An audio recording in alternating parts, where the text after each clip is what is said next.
Montana Territory, late spring of 1883. The wind came down from the Rockies sharp with snowmelt, sweeping through the tall grass as the sun bled over the horizon. Silas Ainsley had one boot on the ground and the other in the stirrup when he saw the wagon. It sat tilted off the rutted trail, one wheel cracked, canvas torn from the wind. A mule was down in the dust. The other, tied to a branch, stomped restlessly. And beside the wreck, slumped in the red glow of dusk, was a woman. He dropped the reins. "Hey, you all right over there?" Her head lifted slow. Her face was streaked with grit, hair tangled, eyes wary. She looked young but worn, like somebody who had not slept in days. A boy no older than 6 sat beside her, silent, clutching her arm. A girl, maybe 4, peeked out from behind the wheel. "I do not need trouble," the woman said. Her voice was hoarse. "We are just passing through." Silas stepped forward carefully, hands open. "Not here to hurt you. You need help. That axle is split clean in half and your mule's done for." She stood up, swaying a little, then steadied. "My name is Selene. These are my children, Daria and Dean."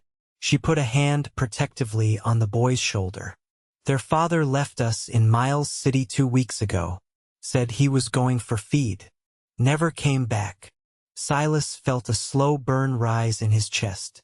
"You been out here alone since then?" "I tried to get us to Helena," she said. "But we ran out of water yesterday. I couldn't carry both of them." He looked at the girl, now pressing her cheek into her mother's skirts. Her lips cracked. The boy's eyes were dull. "All right," Silas said, voice gentle. "My horse can carry 2, maybe all 3 of you if I walk beside. My cabin's not far, just over that ridge. You come with me. I will get you water, food, rest. You can decide what comes next after that." Selene hesitated. She looked down at her children. Dean leaned into her side, his small fingers clutching her coat. She nodded once. "All right." It took half an hour to get them all balanced up. Silas gave Selene the saddle, lifted the children in front of her, and walked beside, leading the horse by the reins. He kept his eye on the trail, but his mind stayed on her. She rode quiet, arms wrapped around both children, her face unreadable in the fading light. His cabin was small, 1 room, with a cot, a cookstove, and a table made from pine planks. He helped them down, fetched water from the well, and set a pot of beans on. He gave the children washed apples and wrapped them in blankets near the stove. Selene stayed standing, arms crossed tight.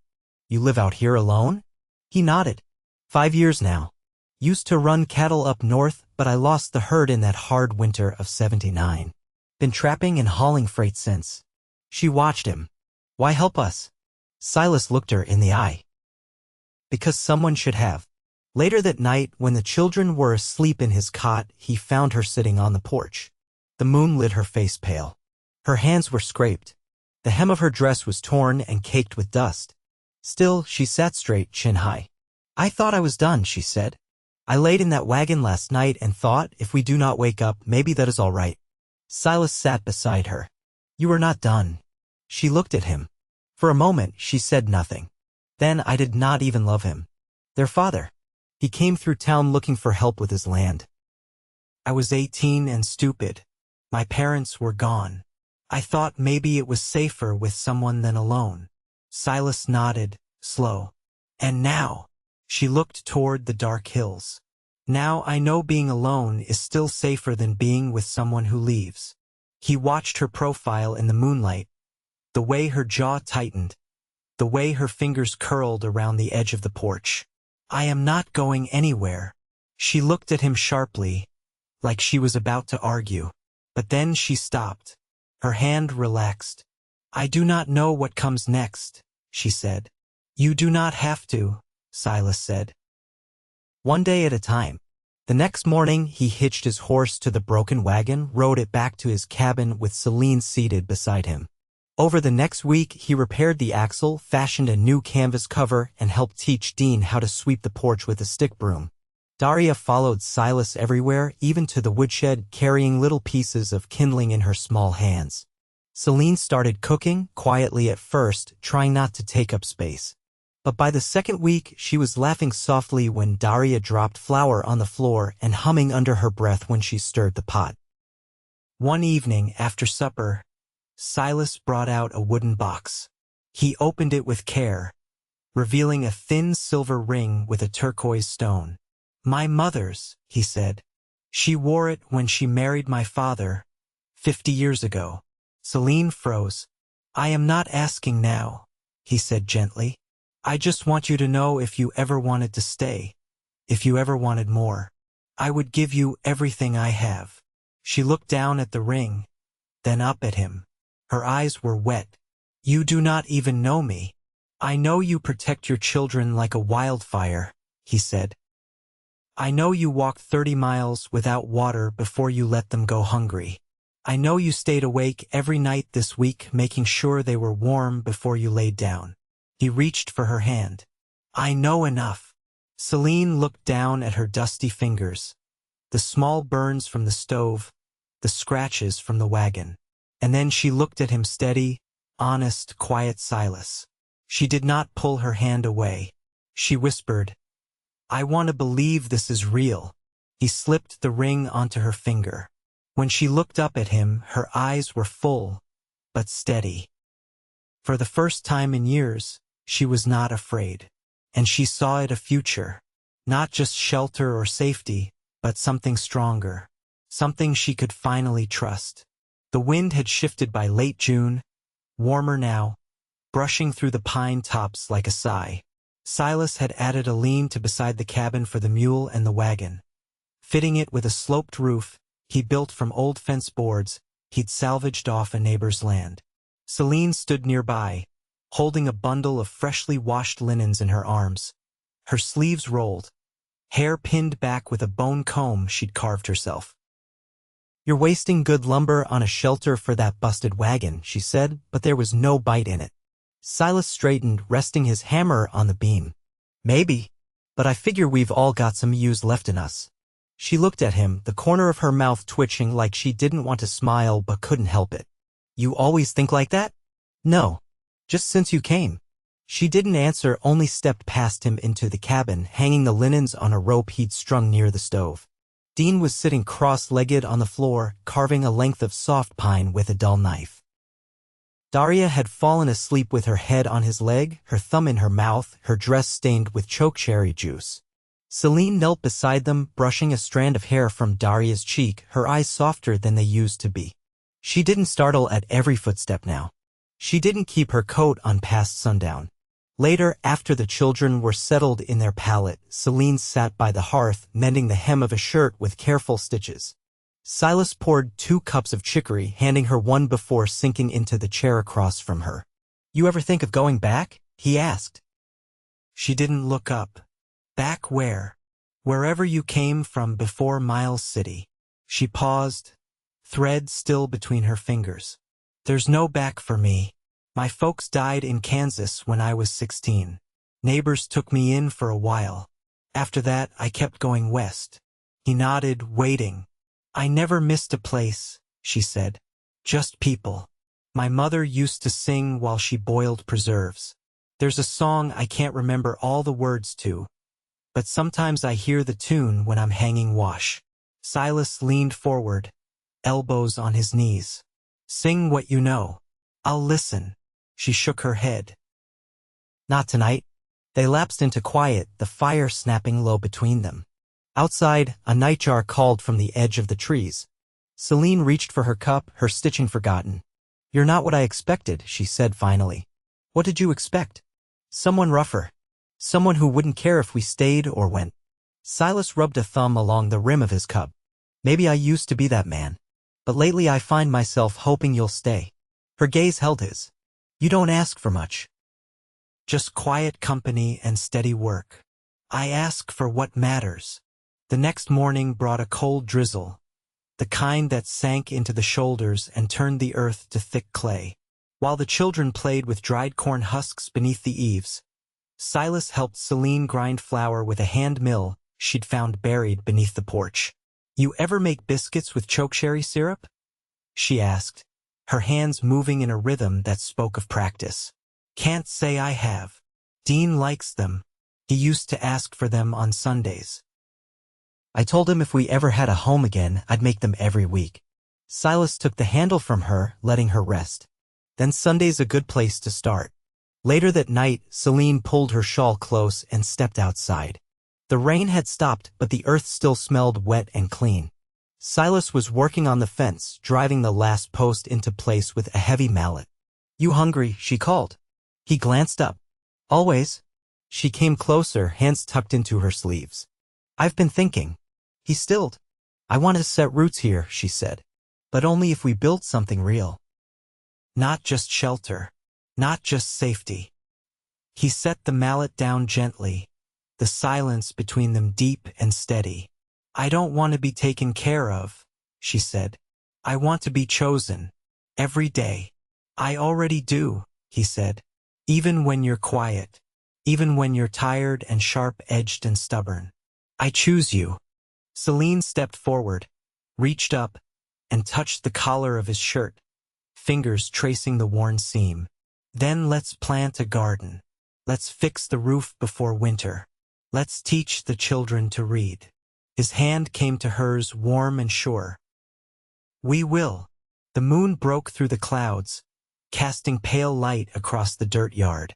Selene looked up at him, and for the first time since her father's death, she let herself believe in permanence. Inside, Dean stirred in his sleep, murmuring something about horses. Daria rolled over, clutching her stuffed rag doll.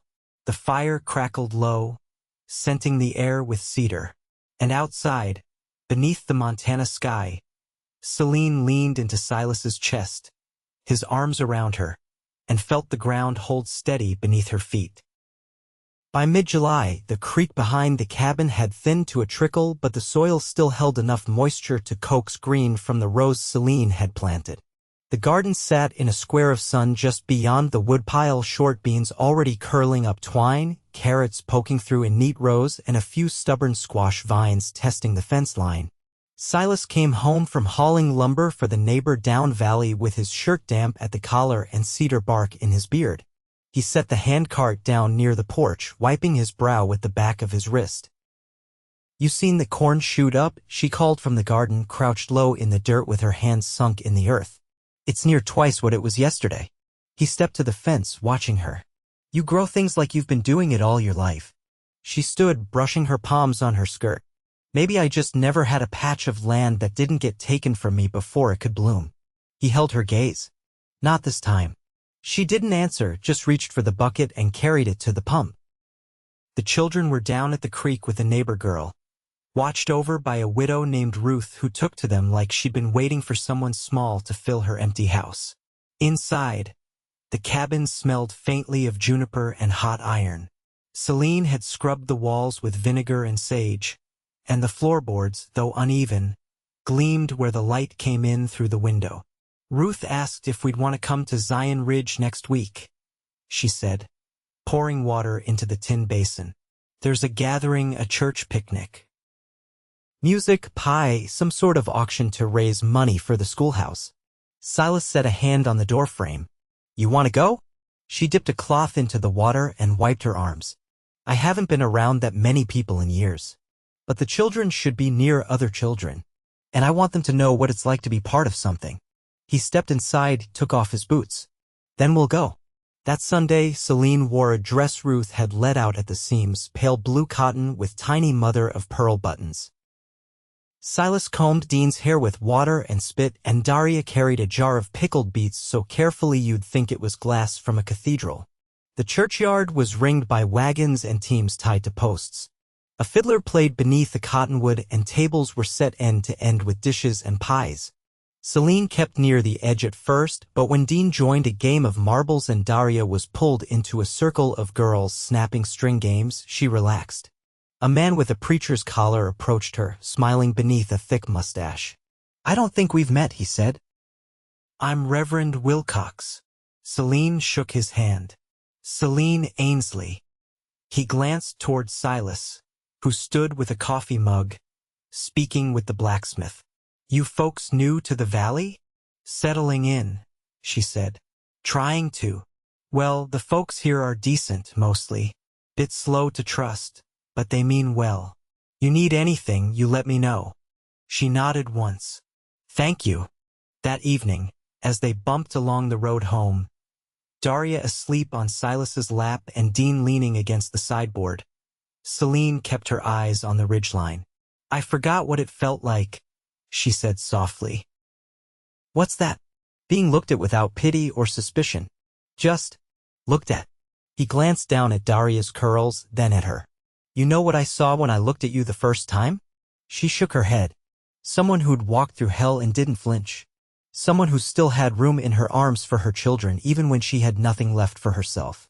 She turned to him. "You make it sound like more than survival." "It is." The moon rose low and yellow behind them, casting long shadows across the grass. When they reached the cabin, Silas carried Daria inside, and Selene took Dean's hand, steadying his steps as he blinked sleep from his eyes. Later, as the children slept and the crickets took up their night chorus, Selene stood in the doorway with her arms folded. The evening had cooled, but she didn't seem to notice. "I didn't think I'd stay longer than a week here," she said. "I know. But now I think about winter. I think about teaching Daria to sew. About Dean following you out to check traps." Silas came to stand beside her. "What do you want, Selene?" She looked at her hand, the ring catching the faint light. "I want to wake up and not wonder where the next danger is. I want this to last." He reached for her, one hand at the small of her back. "Then we'll make it last." She leaned into him, her head against his chest, and for the first time the silence between them held no weight. Just warmth. In the dark, she whispered, "I want to marry you." His breath caught, but he didn't hesitate. "Then let's do it." She looked up at him, and this time her smile came clean and full, like sunlight after storm. The morning they married, the air was still and cool, the kind that held the hush of something sacred. Ruth brought over her Bible wrapped in a linen cloth and a small bouquet of prairie sage and wild rose tied with thread. She said she'd stand as witness, and her voice didn't waver when she did. Dean wore a shirt Selene had stitched from flour sack cotton, and Daria clutched a bundle of dried lavender that left a faint scent wherever she walked. The children stood close, quiet with the weight of the moment but not afraid. They watched their mother with wide, solemn eyes as if sensing that something was finally being made right. Silas trimmed his beard that morning with a razor so old the handle was cracked, his hands steady, his eyes never leaving the mirror. He didn't speak much, but he'd built a wooden bench the day before and set it under the tall pine behind the garden. That's where they stood, facing each other as the sun crept up over the ridge. Ruth read from Corinthians in a sure voice, then stepped back, giving them space. "You got anything you want to say?" Silas asked, his hands open at his sides. Selene nodded, her voice low. "I've lived through enough to know what's real. I know hands that take and ones that hold. I know silence that wounds and silence that steadies. I've only ever known how to survive. But you've taught me how to live.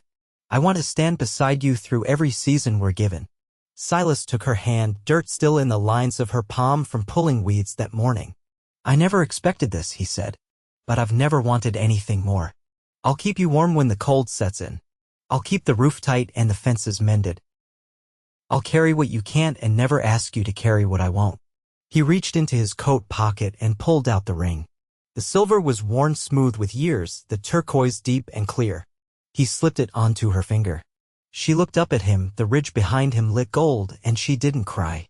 She didn't blink. She just looked. And she saw it every late supper, every fence line walked in silence, every winter morning with coffee and the children's laughter in the next room. She saw the life they would build, not because they had to, but because they chose to. "I do," she said. Ruth sighed softly and closed the Bible.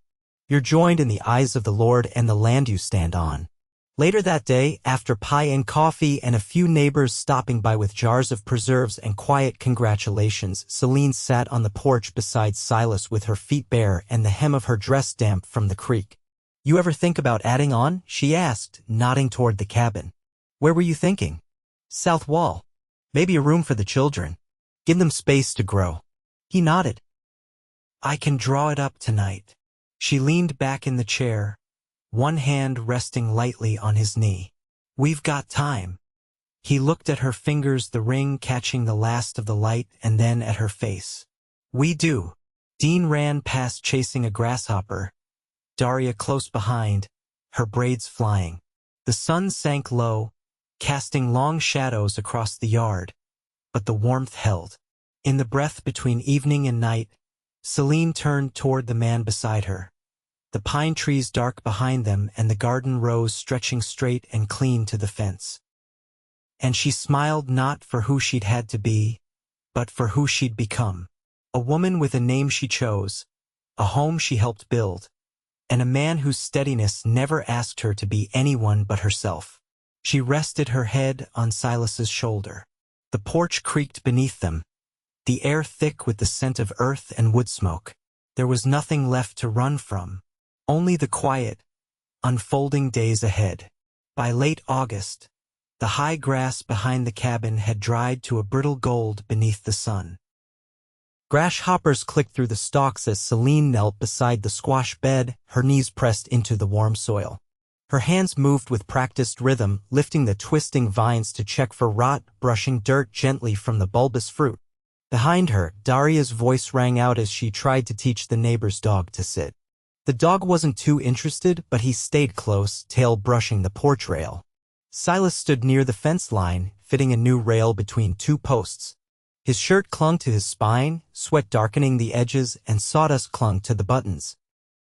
He'd been trading labor with a rancher south of the valley, a few days hauling cut timber in exchange for 2 goats and a shed's worth of seasoned firewood. They'd arrived tied behind the wagon that morning, and Selene had already set a place for them beside the lean-to. "Do you think Ruth would teach me to spin wool?" Selene asked later, wiping her hands on her apron as she joined him by the fence. "She's got a wheel," Silas said. "And she's patient. That's more than I had when I tried it once. I'd like to try. For winter. I could knit socks." She tugged gently on the fabric at his elbow. "You wear through things quiet and fast." He leaned against the post. "You planning to mend me for the rest of your life?" She smiled without looking at him. "I'd like to."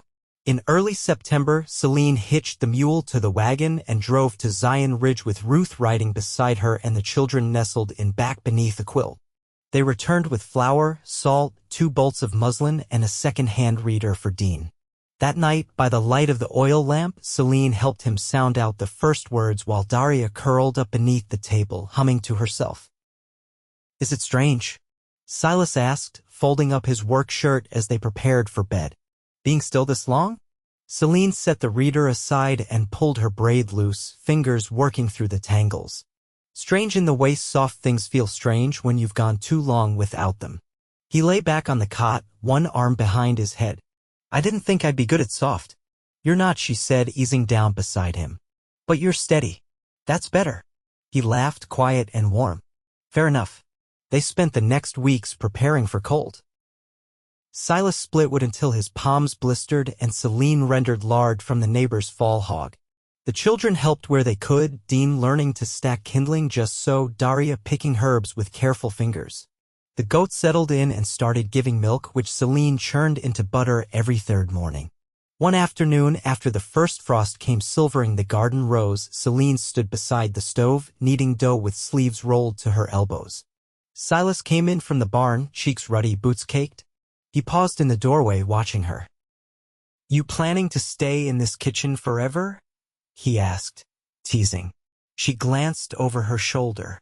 "You planning to stand there until my bread rises?" He crossed the room and kissed her temple, his beard brushing her cheek. "I was thinking," he said, "come spring, I could build a 2nd room off the west side. Give us more space." She leaned into him, hands still in the dough. "I don't need more space, just this."